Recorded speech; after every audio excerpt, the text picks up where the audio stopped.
সড়কমন্ত্রীর সংজ্ঞায় চাঁদাবাজকে যে জাতীয়করণের সংজ্ঞা দিয়েছেন উনি। জাতীয়করণের সংজ্ঞা না এটা? সমঝোতা করে যদি, তো সমঝোতা করে দিয়ে আপনি অনেক অবৈধ কাজ করবেন, এটা বৈধ হয়ে যাবে? 21 অন্যায়ের বিরুদ্ধে বিরান সংগ্রাম, 21 আমাদের চেতনার ধারক, আমাদের স্মৃতিশোধ চেতনার। সেই চেতনা হচ্ছে অন্যায়ের বিরুদ্ধে ন্যায় প্রতিষ্ঠার জন্য প্রয়োজনে জীবন দেব, আপোষ করব না, দাবি আদায় করে ছাড়ব। মাতৃভাষা দিবস এটা একটি আন্দোলন সংগ্রামের প্রেক্ষিতেই স্বীকৃত দিবস। এই দিবসটি বাংলাদেশে আন্দোলন হওয়ার কারণে বাংলাদেশের জাতীয় দিবসের অন্তর্ভুক্ত ছিল, কিন্তু আজকে এটা বাংলাদেশের সীমানায় সীমাবদ্ধ নয়, বিশ্বের সীমানা ছড়িয়ে গেছে। 193টি দেশে আন্তর্জাতিক মাতৃভাষা দিবস আজকে পালিত হচ্ছে।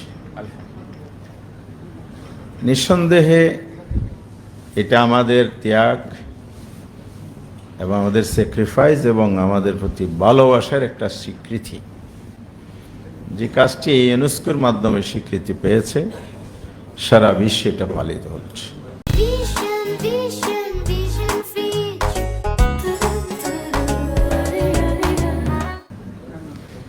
বাংলাদেশের জন্য এটা একটা গৌরবের দিবস, একটা হিস্ট্রিক্যাল ডে, গ্লোরিয়াস ডে। এই দিবসের মধ্য দিয়ে আমরা জাতি হিসাবে আজকে গৌরবান্বিত।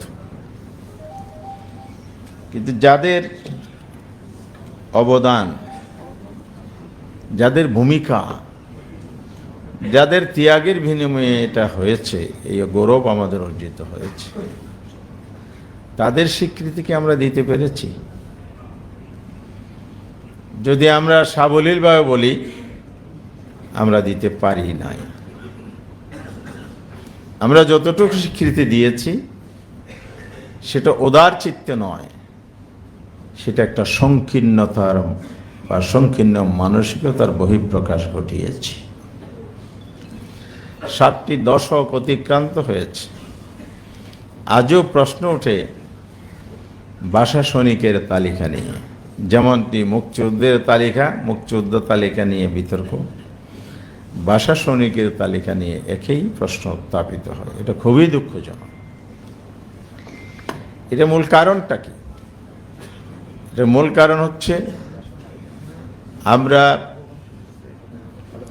প্রকৃত যারা ভাষা আন্দোলনে ভূমিকা রেখেছেন তাদের অনেককে রাজনৈতিক বিবেচনায় এবং মানসিক সংকীর্ণতার কারণে তাদের মর্যাদার স্বীকৃতি দিতে পারিনি। আজকের এই প্ল্যাটফর্ম থেকে বললে মনে হবে এটা রাজনৈতিক বক্তব্য বা পলিটিক্যাল স্ট্যান্ড।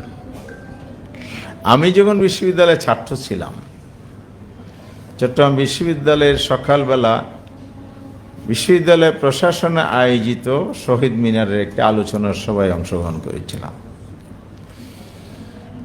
তৎকালীন vice chancellor professor আরাই Chowdhury,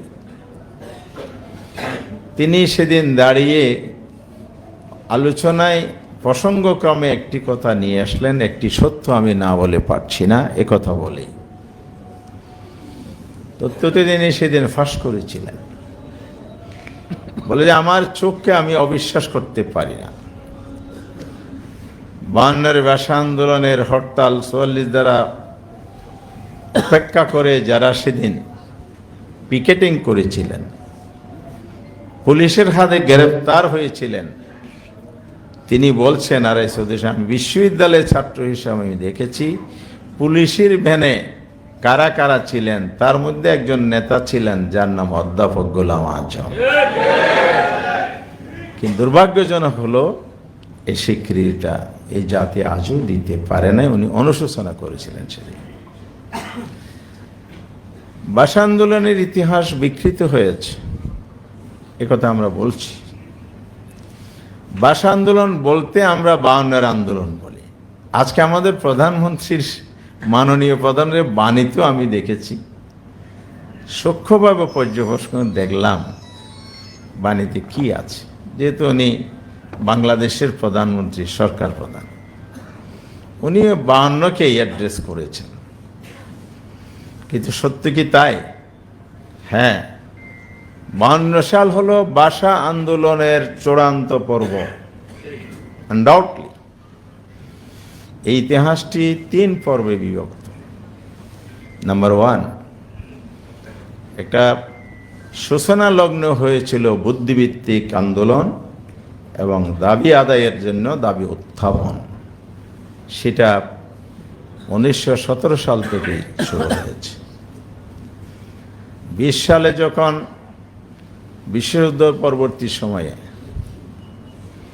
Gandhiji, Mahatma Gandhi যখন রবীন্দ্রনাথ ঠাকুরকে চিঠি লিখলেন, আমরা তো আবার স্বাধীনতা আন্দোলনে যাচ্ছি। বিশ্বযুদ্ধের আগে কিন্তু স্বাধীন আন্দোলন শুরু হয়, যুদ্ধের কারণে থেমে গেছে। আবার যখন স্বাধীন আন্দোলনে যাচ্ছে, তখন চিঠি লিখে বললেন, আমরা যদি দেশ স্বাধীন করি তাহলে এদেশের সাধারণ ভাষা, রাষ্ট্রভাষা কি হবে? রবি ঠাকুর সেদিন লিখিত জবাব দেন নাই। 20 সালে এসে শান্তিনিকেতনে একটা সম্মেলন হয়েছিল। সেখানে অনেক বক্তব্য, গবেষণাপত্র এসেছে। 3টে ল্যাঙ্গুয়েজ উঠে এসেছে, উর্দু, হিন্দি। তৃতীয়টা ছিল বাংলা। কে তুলেছেন? রবীন্দ্রনাথ ঠাকুর ওই দিন লিখিত বলেন নাই, সেদিনের সভাপতির ভাষণে তিনি বলেছেন হিন্দি হবে কি মাতৃভাষা। মুসলিম লীগের স্ট্যান্ড ছিল উর্দুর পক্ষে। ডক্টর শহীদুল্লাহ তিনি নানা স্ট্যাটিস্টিক দিয়ে বলেছেন যে উপমহাদেশে ব্রিটিশ ভারতে যারা বসবাস করছে তাদের অধিকাংশ হচ্ছে বাংলাভাষী। সুতরাং বাংলায় হওয়া উচিত রাষ্ট্রভাষা। তাহলে এই দাবি উত্থাপিত হয়েছে 1920 সালে। এরপরে 28 সালের নেহরু রিপোর্ট ইতিহাসের বিভিন্ন পর্যায়ে আছে। স্বাধীন হওয়ার আগ পর্যন্ত 47 সালে দাবি দেওয়া, লেখালেখি নানাভাবে একটি ইতিহাস আছে বুদ্ধিভিত্তিক আন্দোলন হিসাবে। দেশ স্বাধীন হওয়ার পরে 48 এবং 49, এটা সেকেন্ড পার্ট। এই অধ্যায়ে রাষ্ট্রভাষা আন্দোলন রাজপথের কর্মসূচি হিসেবে চলে আসে। সূচনাকারী তমদ্দুন মজলিসের সাংস্কৃতিক আন্দোলনের মধ্য দিয়ে। প্রথমটা ছিল বুদ্ধিভিত্তিক মুভমেন্ট, সেকেন্ড হলো কালচারাল মুভমেন্ট। কারণ হচ্ছে মাতৃভাষা, ভাষা হচ্ছে শিক্ষার মাধ্যম, আত্মপরিচয়, একটি জাতির পরিচয়ের মাধ্যম। কে কোন জাতি পরিচয় প্রকাশ পাবে তার ভাষা। এরপরে জাতিসত্তার পরিচয়, যেটা বললাম। তৃতীয় হচ্ছে কালচারের মাধ্যম। আমরা সংস্কৃতির বিকাশ ঘটাতে হলে ভাষা। কোরআনের আয়াত, সূরা ইব্রাহিমের এগুলো আলোচনা হয়েছে, আমি সেদিকে যাচ্ছি না। সব ভাষাই ইসলামের দৃষ্টিতে সম্মানজনক, যেহেতু এটা আল্লাহর প্রদত্ত নিয়ামত। প্রতি নবী পাঠিয়েছেন তার নিজস্ব ভাষায়। তাহলে ভাষায় হচ্ছে আমার নিজের ভাষায় কথা বলা, শিক্ষা লাভ করা। আমার পাঠ্যপুস্তক, আমার official letter, corresponding and others communication, সব কিছুর মধ্যেই ভাষা শক্তিশালী। ভাষা বা আমার কালচারকেও বহন করে। তো সব মিলিয়ে কথা হচ্ছে এই যে ভাষা আন্দোলনটা হয়েছে, এটা আমার অধিকারের আন্দোলন। অধিকার আদায়ের জন্য আমার অধিকারটা দেয়া হয়নি। কেন দেয়া হলো না? এটা কেন এটা হয়েছে? কায়েদে আজম মোহাম্মদ আলী জিন্নাহ যখন দেশ স্বাধীন হওয়ার পর 19 তারিখ সেই সময়ের আসলেন, তিনি ভাষণ দিলেন 2 জায়গায়, রিপিট করেছেন Urdu and Urdu shall be state language of Pakistan. উর্দুকে তিনি যখন একমাত্র রাষ্ট্রভাষা হিসেবে ডিমান্ড করলেন, ঘোষণা করলেন, ডিমান্ড না, ওনার তো তখন গভর্নর জেনারেল হিসেবে তার ঘোষণা। তখনই কি বাংলাদেশের সচেতন নাগরিক, বিশেষ করে ছাত্র সমাজ, তরুণ সমাজ নো নো নো বলে এটা রিজেক্ট করে দিয়েছিলেন এবং দাবি ছিল রাষ্ট্রভাষা বাংলা চাই। সংগ্রাম পরিষদ হলো, আন্দোলন হয়েছে। সেই আন্দোলনে অনেকেই গ্রেপ্তার হয়েছিলেন। একটু আগে আমি যাদের কথা বলেছি, শেখ মুজিবুর রহমানও গ্রেপ্তার হয়েছিলেন, আদৌ গোলাম আজম গ্রেপ্তার হয়েছিলেন, আরও অনেক জাতীয় নেতৃবৃন্দ গ্রেপ্তার হয়েছিলেন। তাহলে এই পর্বটা ছিল আন্দোলন সংগ্রামের মধ্যে একটা কালচারাল মুভমেন্টটাকে পলিটিক্যাল মুভমেন্টে রূপ দেয়া। বাংলাদেশের অর্থাৎ এই বাংলার সেই সময়ের সবচাইতে আলোচিত বড় ইস্যু ছিল রাষ্ট্রভাষা আন্দোলনেই, এটাই ছিল পলিটিক্যাল ইস্যু। পরবর্তী সময়ে যেহেতু দাবি আদায় হয়নি, আবার 52 পর্যন্ত যে পর্বটা শুরু হয়েছে সেটা ছিল চূড়ান্ত পর্ব। প্রথমে লিয়াকত আলী খান, প্রথম প্রধানমন্ত্রী পাকিস্তানের, তিনি ঘোষণা দিয়েছিলেন। তিনি মারা যাওয়ার পরে খাজা নাজিমুদ্দিন আসলেন, তিনি আবার রিপিট করলেন। তখন আন্দোলন চূড়ান্ত হলো।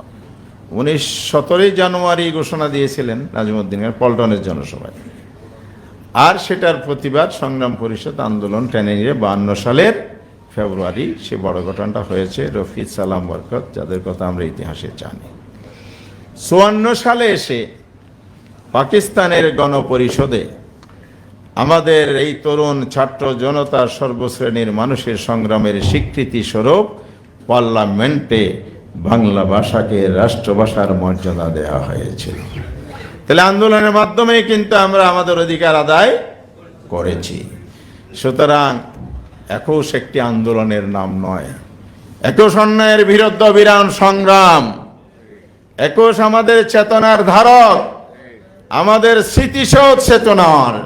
সেই চেতনা হচ্ছে অন্যায়ের বিরুদ্ধে ন্যায় প্রতিষ্ঠার জন্য প্রয়োজনে জীবন দেব, আপোষ করব না, দাবি আদায় করে ছাড়ব।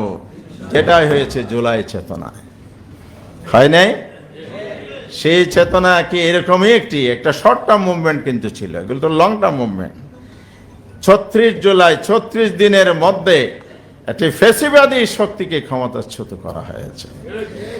এখানেও কিন্তু যে চেতনা নিয়ে আমরা বাংলাদেশ গড়ার প্রতিশ্রুতি দিয়েছি, সেই প্রতিশ্রুতি থেকে জাতিকে বিচ্যুত করার ষড়যন্ত্র চলছে। 21-এর বাণীতে 2 জন বড় নেতার 2টি কথা, একজন চেয়ারপারসন আর একজন সেক্রেটারি জেনারেল, অর্থাৎ একজন প্রধানমন্ত্রী আর একজন প্রভাবশালী মন্ত্রী। ওনার 2টি কথা বলেছেন। প্রধানমন্ত্রী বলেছেন গণতন্ত্রকে সুসংহতায় করাই হবে আমাদের প্রতিশ্রুতি। আমি বলতে চাই জুলাই চেতনা, জুলাই সংস্কারকে মাইনাস করে গণতন্ত্র সুসংহত হবে না স্বৈরতন্ত্র আবার ফিরে আসবে? ওনারা গণতন্ত্র সুসংহত নয়, স্বৈরতন্ত্রকে ফিরিয়ে আনার ষড়যন্ত্রের পথে হাঁটছেন। মেহরবানি করে আমরা দোয়া করি, আহ্বানও জানাই, আপনাদের মধ্যে শুভ বুদ্ধির উদয় হোক। আমরা রাজপথ বেছে নিতে চাই না, আমরা দায়িত্বশীল বিরোধী দল হিসেবে সংসদের ফয়সালা করতে চাই। তবে আপনারা বাধ্য করবেন না রাজপথে ঠেলে দিতে। মির্জা ফখরুল সাহেব বলেছেন যে আমরা বৈষম্য মুক্ত বাংলাদেশেই হবে 21-এর চেতনা। আপনি জুলাই বিপ্লব বাদ দিয়ে ডিনাই করে সংবিধান সংস্কারের শপথ উপেক্ষা করে আপনি সংস্কার না করে কিভাবে বৈষম্যমুক্ত বাংলাদেশ করবেন? জুলাই বিপ্লবে তো হয়েছিল বৈষম্যমুক্ত বাংলাদেশের জন্য। মূল চেতনা তো এটাই, ইনসাফের বাংলাদেশ, মানবিক নিরাপদ বাংলাদেশ। সুন্দর বাক্য আপনারা বলছেন, কথা কাজে ভাই মিল নাই। আল্লাহর ওয়াস্তে আর রক্ত ঝরাইয়েন না। গণতন্ত্রের জন্য রক্তকরণ জীবন দেওয়ার দীর্ঘ ইতিহাস পার হয়েছি, এবার আমরা দেশটাকে গড়তে চাই। কালকে রুমিনা ফারহানা আপনাদের এক দলীয় সংসদ সদস্য ছিলেন, ওনার উপজেলায় ফুল দিতে গিয়ে যে হামলার শিকার হয়েছে আপনার দলের কর্মী, এই গণতন্ত্রই আপনার উপহার দিবেন? বাংলাদেশের মানুষ সেই গণতন্ত্র আর দেখতে চায় না। যে গণতন্ত্র রক্তপাত ঘটায়, আমার অধিকার কেড়ে নেয়। 21-এর চেতনা হোক আমাদের অধিকার বাস্তবায়নের চেতনা। সেই জন্য তিনটি কাজ আমাদের অপরিহার্য করতে হবে। এ বলেই আমি শেষ করছি। 1 নম্বর, আমাদের এই নতুন প্রজন্মকে প্রকৃত ভাষা আন্দোলনের ইতিহাস শিখাতে হবে। সঠিক ইতিহাস যদি আমরা না শিখতে পারি, তাহলে এই জাতিকে বিপদগামিতার পথ থেকে সঠিক পথে আনা যাবে না। দ্বিতীয়, বাংলা ভাষার উৎকর্ষ সাধন, যে প্রস্তাবগুলো ইতিমধ্যে হয়েছে, গবেষণা হওয়া, রিসার্চ হওয়া, পৃষ্ঠপোষকতা দেওয়া, এ ব্যাপারে সরকারের উদ্যোগ থাকতে হবে। তৃতীয় হচ্ছে, বৈষম্য মুক্ত বাংলাদেশ গড়ার জন্য ইলেকশন ইঞ্জিনিয়ারিং এর মাধ্যমে যে সরকার এসেছে বলে অভিযোগ আছে, আমরা তাদেরকে বলবো, ক্ষমতার স্বীকৃতি, সরকার গঠনের স্বীকৃতি আমরা পার্লামেন্টের স্বীকৃতি শপথ নেওয়ার মধ্য দিয়ে দিয়েছি। তবে 21-এর চেতনা মানে দুর্নীতি নয়, 21-এর চেতনা মানে চাঁদাবাজি নয়, 21-এর চেতনা মানে অসুস্থ নির্বাচন নয়।